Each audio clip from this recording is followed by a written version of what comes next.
Welcome back, everyone, to the Deep Dive. Today, we're going to kind of go deep on something that I think probably most of us have encountered or will encounter in our lives, Mm, local anesthesia. yeah. And we're going to look at what could potentially go wrong. Yes. We have some really detailed material here. So you can think of this deep dive as kind of an inside track. Yeah. Whether you're just a curious patient or maybe you work in healthcare and you want a concise overview of some things that could go wrong. Right. We have quite a lot of detailed material that outlines a lot of the key complications that can occur when local anesthetics are administered. And our goal is to kind of extract the really important information and explain what you need to know about these potential issues, Okay. how they might be prevented, and what happens if they do arrive. Okay, let's unpack this. And the first thing that jumps out to me, looking at our sources, is needle breakage. That's a little scary. It can be. And what's interesting is the evidence points strongly to a major contributing factor in many instances of broken dental needles. The practitioner actually bending the needle before they use it. Wait, bending it? Bending it on purpose? Yeah. Like, what do you mean? Yeah, so they'll take the needle out of the sterile packet and they'll give a little bend. Oh, like to make it easier to get into the spot? They're trying to guide it more precisely into the target area, but as you can imagine, bending that thin metal, especially repeatedly, Yeah. creates stress points and microscopic damage within the needle, and it makes it significantly weaker and much more prone to fracturing. So it's not like bending it, hitting a bone, and then snapping. It's more like Right. if you bend it beforehand. The bending beforehand is often a contributing factor. Okay, that makes sense. Yeah. So beyond pre-bending, what other things could cause a needle to break? Well, another significant factor is sudden, unexpected patient movement. Okay. And that's particularly relevant when we're talking about children. Uh. If a child moves abruptly while the needle is passing through muscle or making contact with bone, that sudden force can cause it to snap. And then, Okay. a very rare possibility, almost an anomaly, would be a manufacturing defect in the needle itself. But that's considered very, very unlikely. With modern quality control, yeah. Yeah. It sounds like a lot of the risks are tied to the clinician's technique or managing patient movement. Mm. Are there certain types of needles that are just inherently more fragile? Yes, absolutely. The material makes it very clear that smaller gauge needles, so those really thin ones like a 30 gauge, Okay. are considerably more susceptible to breakage compared to larger, more robust needles, like a 25 gauge. Okay. And as we talked about, any needle that has been previously bent Right. has already had its structural integrity compromised. Yeah. That makes a lot of sense. So what practical steps can be taken to prevent a needle from breaking in the first place? Well, prevention is obviously paramount, Hmm. and the document emphasizes the importance of using larger gauge needles, such as that 25 gauge, for procedures that require deeper penetration into the soft tissues. Okay. So think about nerve blocks, like the inferior alveolar and mandibular blocks. Both of those target nerves in the lower jaw. The posterior superior alveolar and anterior superior alveolar blocks, those are in the upper, rear, and front teeth, respectively. And even the maxillary nerve block, which affects the entire upper jaw, Okay. all of those are going to require deeper injections. And so, using a more substantial needle Right. Makes sense. would be advisable. Yeah. Using the right tool for the job. Absolutely. It also recommends using longer needles when you anticipate needing to go deeper than about 18 millimeters. Uh-huh. So if you think you're going to need to go deeper, then switch to a longer needle. Yeah. Seems logical. Yeah. Anything else to keep in mind while you're, doing that injection, that actual, the manipulation of the needle? Yeah, there are a couple of other things that are really crucial. Never insert a needle all the way to its hub. So there should always be a portion of the metal still visible outside the tissue. Okay. That gives you something to grasp if it does break. And absolutely never, under any circumstances, redirect a needle once it's been inserted into the tissue. Okay. If you need to change direction, you withdraw the needle completely and then reinsert it in the new direction. So applying that excessive sideways or twisting force Right. to a needle that's already in the tissue is a major, major cause of breakage. Okay, so we're using the right needle. We're being very careful with how we manipulate it. Yeah. But let's say the unthinkable happens and the needle breaks. What's next? That's a very important question. So the first thing to assess is whether the broken fragment can and should be retrieved. Okay. If the needle is superficial, meaning it's close to the surface, Okay. and can be easily located, both using x-rays and a thorough clinical examination. Yep. And if a qualified surgeon can remove it without causing significant further damage. Yeah. Then immediate removal is the recommended approach. Makes sense. But what if it's not that straightforward? What if it's deeper? Exactly. Even if the broken piece is relatively close to the surface. Okay. If attempts to retrieve it prove unsuccessful within a reasonable amount of time, the guidance is actually to stop trying and leave the fragment in place. Oh, Ray. Continuing to blindly probe for it can cause more tissue damage and increase the risk of complications. And if the needle fragment is located in deeper tissues or is difficult to pinpoint its exact location, Yeah. the general recommendation is also to leave it where it is and not attempt surgical removal. Still leaving it in. Yeah. And it's understandable to be concerned about that. However, the material does point out that trying to surgically remove a deeply embedded or difficult to find broken needle often requires a full operating room setup. Wow. And even general anesthesia, which carries its own risks. And there's a considerable amount of established practice where a broken needle is simply retained. The potential harm from the attempted surgical removal could actually outweigh the risks associated with leaving the small metal fragment in place, Interesting. which often becomes encapsulated by scar tissue over time and causes no further issues. Okay, so that's a really important perspective. Yeah. Okay, shifting gears a little bit. Mm-hmm. Another potential complication that's mentioned is persistent anesthesia or paresthesia. Right. That sounds annoying. It can be very disconcerting for a patient. Mm. So paresthesia in this context refers to anesthesia, that numb feeling Okay. that lasts much longer than expected, or any altered sensation that persists beyond the normal recovery period. So that can include not just a lack of feeling, but also hyperesthesia, which is an increased sensitivity to stimuli, and dysesthesia, where a patient might experience a mix of painful and numb sensations in the affected area. What causes that? One of the primary causes is the accidental injection of a local anesthetic solution that has been contaminated, frequently by alcohol or other sterilizing solutions that might come into contact with the anesthetic cartridge. Oh, I see. These contaminants can irritate the nerve tissue, leading to inflammation, swelling, and increased pressure around the nerve, Okay. which can result in paresthesia. And what's particularly concerning is that some of these contaminants, like alcohol, Yeah. are neurolytic, meaning they can actually damage the nerve fibers themselves Oh, wow. and potentially cause longer-term paresthesia. So for how long? Could be months or even years. Wow, that's really serious. Are there any other ways that kind of nerve issue can happen? Yes. Another potential cause is hemorrhage or bleeding into or around the neural sheath. Uh-huh. That's the protective covering that surrounds the nerve. And this bleeding can also increase pressure on the nerve, leading to those persistent altered sensations. Okay. Interestingly, the material notes that paresthesia has been observed more frequently with the use of certain local anesthetics, specifically articaine HCl and prelocaine HCl, especially when using 4% concentrations of prelocaine. Oh. The exact reasons for this aren't fully understood, but it might relate to the specific pharmacological properties of these drugs. That's really good to know, specific information. So what's the main risk for a patient who is, having this kind of ongoing numbness or tingling? Well, the most significant concern is the risk of unnoticed self-inflicted injury. Duh. Because the patient lacks normal sensation in the affected area. They might inadvertently bite their lip or tongue or expose themselves to extremes of temperature or irritating chemicals without realizing they're causing damage. Yeah, that makes sense. You can't feel it, so you don't know. Exactly. So what can you do to kind of, minimize the chance of this happening? Well, the cornerstone of prevention is strict adherence to proper injection protocols Okay. and meticulous attention to the storage, handling, and preparation of dental anesthetic cartridges to avoid any possibility of contamination. Right. So it's really about doing it right Absolutely. from the start. And how do you manage this paresthesia if it does happen?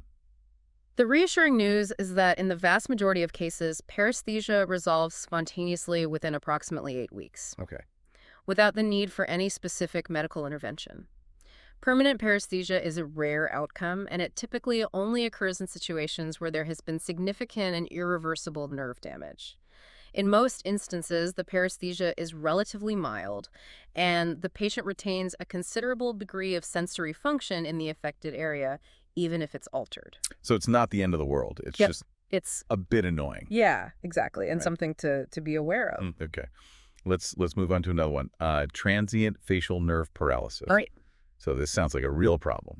It can be, quite upsetting for the patient as it results in a noticeable and immediate change in their appearance. Okay. So this temporary paralysis of the facial nerve most commonly occurs when local anesthetic solution inadvertently enters the capsule of the parotid gland. Okay, so how does the anesthetic end up in the parotid gland during a routine, dental injection? Well, typically it happens when the needle is angled too far posteriorly, meaning towards the back of the head, Okay. during an inferior alveolar nerve block, which we've talked about, Yeah. which is aimed at numbing the lower jaw. Okay. It can also occur with over-insertion of the needle during a Vazirani-Akinosi nerve block, Okay. which is another technique for anesthetizing the mandible I- when the mouth can't be opened widely. Uh-huh. And so in either of those scenarios, the tip of the needle can inadvertently end up within the parotid gland itself. So just to remind us, what does the facial nerve do? The seventh cranial nerve, or facial nerve, is responsible for transmitting motor signals to the muscles that control our facial expressions. Okay. So things like smiling, frowning, closing our eyes. It also innervates some muscles in the scalp and external ear, as well as being involved in taste sensation and tear and saliva production. Wow. So it does a lot. So what happens then if it gets, the anesthetic? How does that manifest for the patient? The most obvious and concerning issue is unilateral paralysis. Okay. They'll experience weakness or complete inability to move the muscles on the affected side of their face. Okay. And so this leads to kind of a lopsided appearance with drooping of the mouth and inability to fully close the eye on that side. Right. Which is like a cosmetic concern. It's understandable the primary cosmetic concern for the patient. Yeah, that would freak me out. Absolutely. And so is there anything you can do, or is it just a waiting game? Unfortunately, there's no active treatment to reverse this. Oh, really? You simply have to wait for the local anesthetic to be metabolized and its effects to wear off. Okay. So it sounds like avoiding this in the first place is really important. It's critical. So strict adherence to the correct injection technique is paramount. Great. And so for an inferior alveolar nerve block, ensuring that the needle tip makes contact with the bone on the medial, that's the inner aspect of the mandibular ramus. Okay. That's the vertical part of the lower jawbone. Before depositing the anesthetic, virtually eliminates the risk of the solution entering the parotid gland. So again, we're talking about, knowing where you are, knowing your landmarks, and really doing that injection properly. Absolutely. But what if it does happen? How should it be managed? Well, the patient will likely notice within seconds to minutes after the injection a developing weakness in the facial muscles on one side. So the immediate steps are to reassure the patient that this is a temporary situation. Okay. That it will typically last for a few hours, and that there will be no permanent residual effects. Okay. It's important to clearly explain that it's a normal reaction of the motor fibers of the facial nerve to the local anesthetic. And if the patient wears contact lenses, they should be advised to remove them until full muscle control returns. An eye patch should be applied to the affected eye to prevent it from drying out, as the patient may not be able to close the eyelid properly. If the patient's resistant to wearing a patch, they should be instructed to manually close the lower eyelid periodically to keep the cornea lubricated. Oh, okay. That makes sense. Protect that eye. Absolutely. Okay, let's move on. Another term that maybe some of our listeners are familiar with, trismus. Right. What exactly does that mean in the context of local anesthesia? So trismus, which originates from the Greek word trismos, meaning a grinding or gnashing. In a medical context, it refers to a prolonged tonic spasm of the muscles of mastication, the jaw muscles, that results in a significant restriction of the normal opening of the mouth. Okay, so basically it's lockjaw. It's essentially a lockjaw. And what causes that following a dental injection? Well, the most common cause is physical trauma to the muscles or blood vessels located in the infratemporal fossa. That's an area behind and below the upper jaw during the injection procedure. Uh-huh. Hemorrhage, which is where blood escapes into the surrounding tissues, is another contributing factor as the extravascular blood can act as an irritant. Okay. A low-grade infection that develops in the injection site Yeah. after the procedure can also lead to trismus, Okay. as can injecting an excessive volume of local anesthetic solution into a confined tissue area, which creates pressure. So what kind of functional problems does trismus create for the patient? Well, the most immediate and obvious problem is their limited ability to open their mouth. Okay. Yeah. The material mentions that the average interincisal opening, so that's the distance between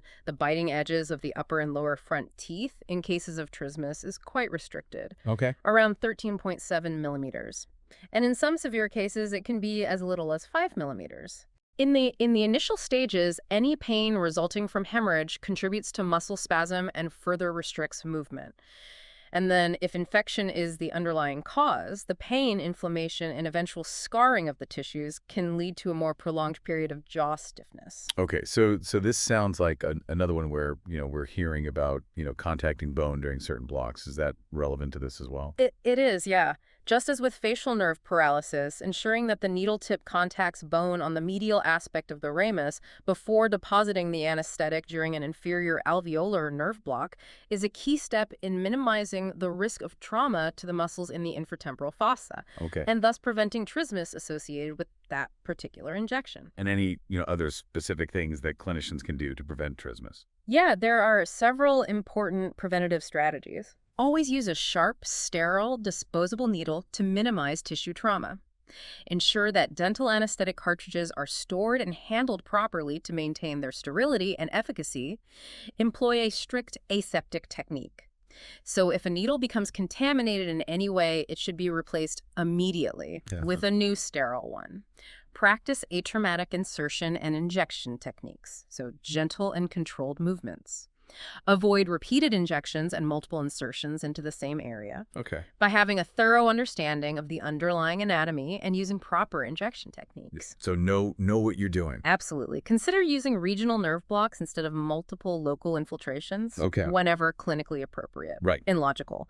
And finally, use the minimum effective volume of local anesthetic solution necessary to achieve adequate anesthesia. Okay. So if a patient does develop trismus, what's kind of the approach to managing it?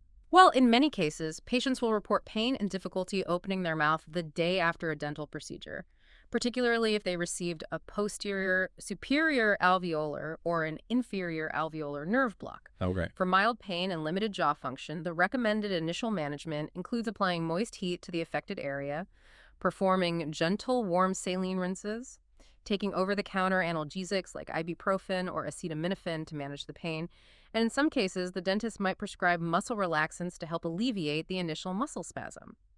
Patients should also be encouraged to begin gentle physiotherapy exercises, such as slowly and repeatedly opening and closing their mouth, Okay. to the extent that is comfortable. And even chewing sugarless gum can help to gradually improve mobility. In the vast majority of cases of trismus related to routine intraoral injections that are managed with these conservative measures, patients will experience significant improvement within 48 to 72 hours. It's important to continue these therapies until the patient is completely free of symptoms. However, if the pain and limited jaw opening persists beyond 48 hours, or if there are signs of infection, such as increased swelling, redness, or fever, it's important to consider the possibility of a developing infection. Yeah. And in such instances, antibiotics would be added to the treatment plan. Makes sense. Okay, so another one that I think we can all imagine happening, especially if you have children, soft tissue injury. Right. You get numb and then you chomp on your lip. Yeah. Yeah, this is a fairly common occurrence, especially in younger children. Okay. And individuals with certain physical or cognitive disabilities. And it typically involves self-inflicted trauma to the lips, tongue, or cheek mucosa due to biting or chewing these tissues while they are still numb from the local anesthetic. What can you do to prevent that? If the dental appointment is expected to be relatively short, selecting a local anesthetic with an appropriately shorter duration of action can minimize the time that the patient is numb after leaving the office. If the patient is still significantly anesthetized at the time of discharge, placing a rolled-up piece of cotton secured with dental floss to prevent swallowing Okay. between their lips and teeth can act as a physical barrier to discourage biting.